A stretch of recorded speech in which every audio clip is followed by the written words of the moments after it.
I love 50 Cent. People can say what they want about him, but he's a good guy. Once known as the man who survived 9 gunshots, today 50 Cent is recognized for something even more impressive, building a multi-million-dollar empire that stretches across music, television, business, and high-end luxury. What started on the hard streets of Queens, New York, has turned into mansions, monster deals, and a legacy few could imagine. But behind the headlines, platinum records, and flashy success lies a lifestyle that screams power, wealth, and total reinvention. So how did Curtis 50 Cent Jackson go from street wars and rap beefs to corner offices and boardroom deals? Today, we're pulling back the curtain on his world, his money, his cars, and the unstoppable mindset of a hustler who became a mogul. Hit like and subscribe, because this story only gets crazier from here. Curtis James Jackson III, known worldwide as 50 Cent, was born on July 6, 1975, in South Jamaica,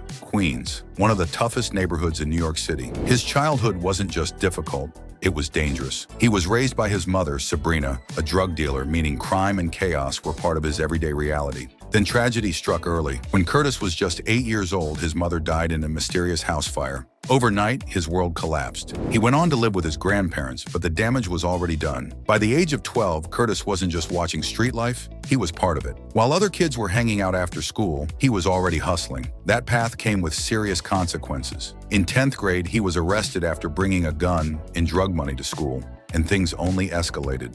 In 1994, Curtis was caught selling cocaine to an undercover officer. When police raided his home, they found heroin, crack, and a firearm. The result? 6 months in a boot camp program where he earned his GED. But even then, something else was brewing, something powerful. Music became his escape. In the mid-90s, Curtis started rapping in a friend's basement, using a simple turntable to create beats. What began as a release slowly turned into a mission. Then in 1996, one connection changed everything.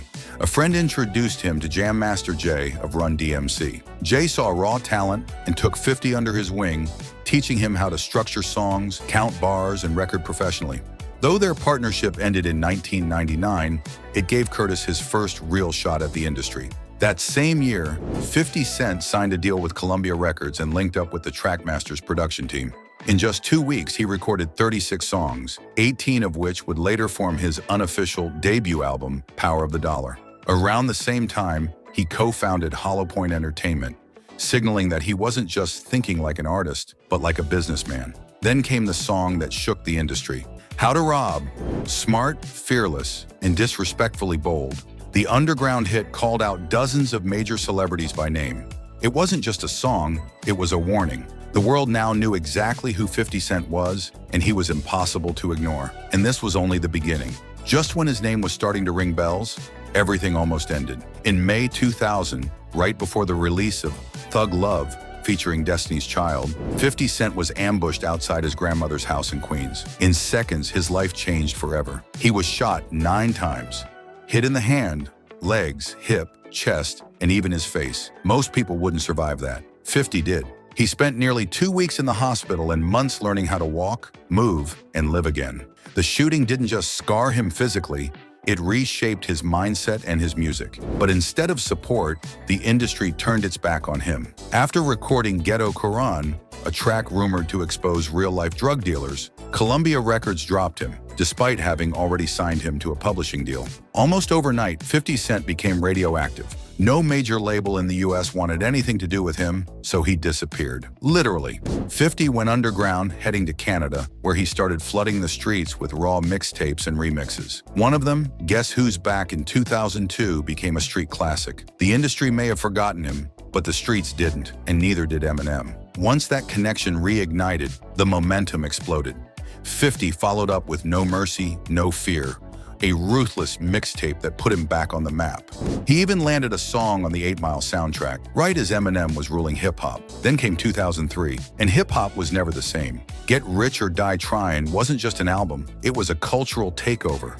Nearly 1 million copies sold in 4 days, straight to #1 on the Billboard 200, and in Da Club, that song became unavoidable. One of the most played records in radio history and the soundtrack of an entire generation. In 2005, he doubled down with The Massacre, selling over 1 million copies in 4 days and holding the #1 spot for 6 straight weeks. By then, His place at the top was undeniable. In 2007, his album Curtis debuted at number 2, narrowly losing to Kanye West's Graduation in one of the most talked about chart battles ever. Even without the top spot, the album was a success, and the spotlight never left him. But 50 was never built to stay in just one lane. Fast forward to 2024 and 2025, and he's still commanding attention. He headlined a Las Vegas residency titled 50 Cent in Da Club, a full-circle moment honoring the song that made him a global icon, all while continuing to move quietly behind the scenes as a producer and power player. In 2025, 50 announced a Netflix documentary diving into the sexual misconduct allegations surrounding Sean Diddy Combs, a rivalry that dates back nearly 2 decades. Their feud began in 2006, when 50 accused Diddy of involvement in Biggie's murder on his diss track, The Bomb. Over the years, the tension never faded. From mocking Diddy's vodka brand Ciroc to publicly saying Diddy made him uncomfortable, including recalling a shopping invite, 50 never backed down. When Cassie Ventura, Diddy's former girlfriend, accused him of domestic abuse and rape in 2023, 50 wasted no time weighing in. He mocked the fallout, joked about taking over abandoned endorsement deals, and openly commented on the police raid of Diddy's home. After CNN released video backing Cassie's claims, 50 told The Hollywood Reporter, "If you have a daughter and you imagine her in that situation, that Shay shot is crazy." They let him get away with it. He also made it clear he never attended Diddy's infamous parties, saying they gave off an uncomfortable energy. In 2024, 50 officially signed on as executive producer of Sean Combs' The Reckoning, a Netflix documentary series examining allegations of sexual abuse and sex trafficking. The series premiered on December 2nd, 2025. It included never-before-seen footage of Combs just days before his 2024 arrest, raising serious questions about how the material was obtained. Netflix confirmed the footage was acquired legally and with proper rights, though Combs' camp fiercely disagreed, calling the project a shameful hit piece. Even Combs' mother publicly condemned the series. The controversy only fueled interest. Within 6 days, the documentary racked up 21.8 million views, becoming the second most watched Netflix title that week, second only to Stranger Things. While his career was blowing up, 50 Cent was also going big at home, maybe too big. In 2003, fresh off his rise to superstardom, 50 decided he needed a house that matched his status. So he went all out, buying a 17-acre estate in Farmington, Connecticut, a massive 50,000 square foot mansion once owned by Mike Tyson. On paper, it was the ultimate flex. The place had 21 bedrooms, 37 bathrooms, its own nightclub, indoor pool, casino, recording studio, full gym, and even a helipad. Because when you're 50 Cent, a regular driveway just won't cut it. He bought it for $4.1 million from Tyson's ex-wife, Monica Turner, then poured in another $6 million on upgrades, adding a private theater, infinity pool, and non-stop luxury. But behind the flash was a brutal reality. When 50 filed for Chapter 11 bankruptcy in 2015, the numbers went public, and the mansion was a money pit. The cost to keep it running were about $72,000 a month, nearly $1 million a year just to exist. The electric bill alone hit $18,000 a month. By 2007, he knew the house was more headache than trophy. He listed it for $18.5 million and got 0 bites. Year after year, the price dropped. Still nothing. By 2018, the asking price was down to $4.9 million. And finally, in 2019, after 16 years, he sold it for just $2.9 million. The mansion became a symbol of 50's early rise. Bold, flashy, and over the top, but also a hard-earned lesson. He later admitted the place was so massive, it felt like running a hotel. Still, it's forever part of the legend. Music videos, celebrity parties, mogul energy. Behind the scenes, though, that dream house was quietly bleeding him dry. After unloading his massive Connecticut mansion, 50 Cent switched gears, choosing smart luxury over excess. These days, he's settled into a sleek modern home in downtown Houston. And while it's way smaller than his old palace, it says a lot more about who he is now. This isn't about showing off, it's about living well. The house has 4 bedrooms, designed for comfort and function. From the front porch, the vibe is clear. Clean lines, open space, and calm energy. Polished concrete floors, high ceilings, and floor-to-ceiling glass flood the home with natural light, giving it a smooth, modern feel. His home office looks out onto a quiet courtyard, blending business with peace. The The main living space is built for entertaining, flowing right into a stylish kitchen with quartz countertops, custom cabinetry, and high-end Thermador appliances, including a 6-burner stove and double oven. There's a built-in sound system throughout, so the music is always on point. Glass doors open to an outdoor lounge with a fireplace and speakers, perfect for low-key nights or private get-togethers. The pool and turf lawn sit just outside, visible from the dining room, bringing the outside in. The primary suite is tucked away for privacy, complete with a fireplace and a spa-like bathroom, featuring a soaking tub, rain shower, and sleek, modern finishes. A true escape. Down the hall are 3 more bedrooms, a utility room, and an entertainment space with a dry bar. Because even when he's keeping it simple, 50 Cent still knows how to host. Less flash, more focus. This Houston home reflects a mogul who's learned the game and mastered it. Cars. When it comes to cars, 50 Cent isn't just collecting keys. He's collecting statements, power, speed, status. His garage looks less like a parking space and more like a high-end auto showroom packed with some of the most elite machines on the planet. Rolls-Royce Phantom Drophead Coupe, $450,000 plus. This is luxury at its highest level. The Phantom Drophead is one of the most exclusive convertibles ever built. Under the hood sits a massive 6.75-liter V12 pushing 453 horsepower, yet it glides almost silently.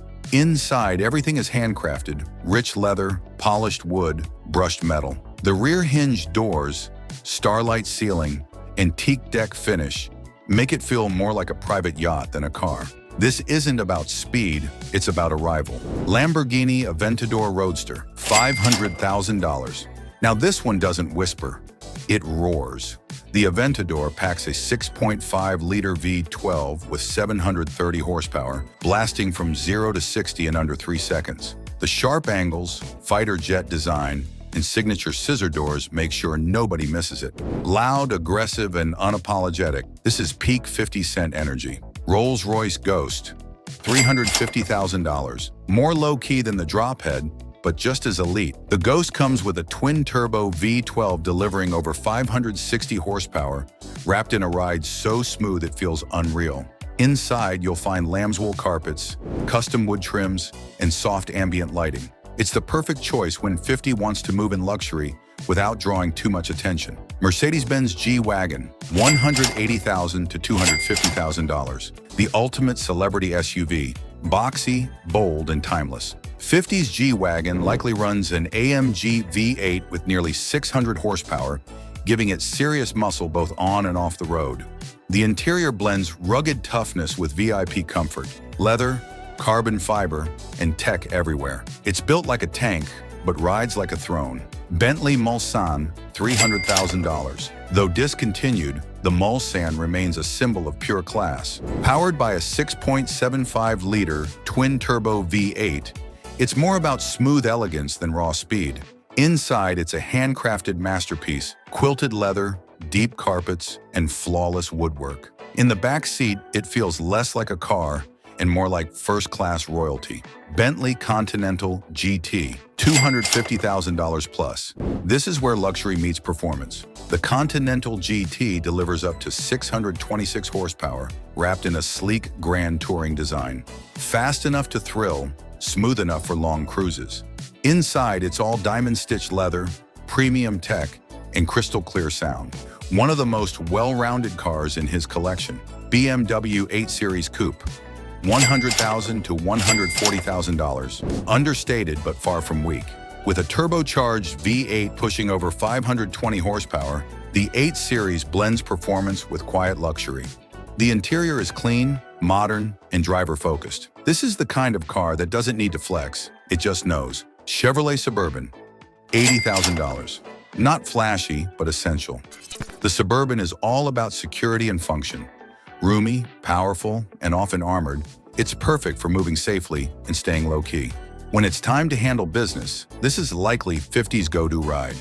From supercars to armored SUVs, every vehicle reflects a different side of 50 Cent, the showman, the boss, and the strategist. And if his cars say he moves fast and powerful, his watch collection sends an even stronger message. He owns his time, and he's not wasting a second of it. At the heart of it is the Hublot Spirit of Big Bang King Gold, a watch that screams power without saying a word. Priced around $43,000, it blends classic Swiss craftsmanship with a sharp modern edge. The 18-karat gold case gives it serious weight and presence. Exactly the kind of piece you wear when standing out isn't a choice. It's the brand. Then there's the Audemars Piguet Royal Oak Double Balance Openworked, valued at about $85,000. This one is on a whole different level. The skeleton-style dial lets you see the gears and movement working in real time, turning the watch into living art. It's precision, performance, and luxury all in one. Perfect for someone who respects how things are built and how far they can be pushed. But for 50 Cent, the flex doesn't stop at his wrist. Look at his hand and you'll often catch the Cartier Panther ring, a jaw-dropping piece valued at around $170,000. Inspired by the strength and elegance of the Panther, it's loaded with diamonds that hit the light with every move. This isn't just jewelry, it's a statement of power, dominance, and pure luxury. Back on the wrist, things get even louder. The Hublot Big Bang Evolution is impossible to miss. Made from 18-karat gold and iced out with 120 diamonds, this watch comes in at roughly $110,000. Bold, flashy, and impossible to ignore, it fits 50's larger-than-life energy perfectly. And if you think that's peak luxury, think again. Enter the Audemars Piguet Royal Oak, completely flooded with baguette-cut diamonds and valued at around $200,000. Every angle shines. This isn't a piece meant to blend in, it's designed to command the room the second you walk in. Audemars Piguet Chandelier, a jaw-dropping timepiece valued at around $235,000. Just like the name suggests, it shines like a crystal showpiece, loaded with diamonds and packed with insane detail. This isn't a watch you check for the time. It's a watch that announces you've arrived, but even that isn't the top of the mountain. The real crown jewel of 50 Cent's collection is the Audemars Piguet Royal Oak Offshore, completely iced out with nearly 500 baguette-cut diamonds and valued at over $1 million. Ultra rare, perfectly crafted, absolutely outrageous. This is the kind of watch only a handful of people on Earth will ever touch, let alone wear in public. It's not just a timepiece, it's the ultimate flex. And while his watches sparkle non-stop, 50 Cent's personal life tells a different story. One filled with controversy, triumphs, and headlines that shine just as bright for very different reasons. Personal life. Behind the fame, fortune, and flashy image, 50 Cent's personal life has been anything but quiet. In 1996, he became a father for the first time when his son Marquise Jackson was born to his then-girlfriend, Shaniqua Tompkins. What started as a hopeful moment slowly turned into a long-running conflict. After their relationship ended, Tompkins filed a $50 million lawsuit against 50. The case was dismissed, but the tension never disappeared. Over the years, the two have taken shots at each other publicly, mostly on social media.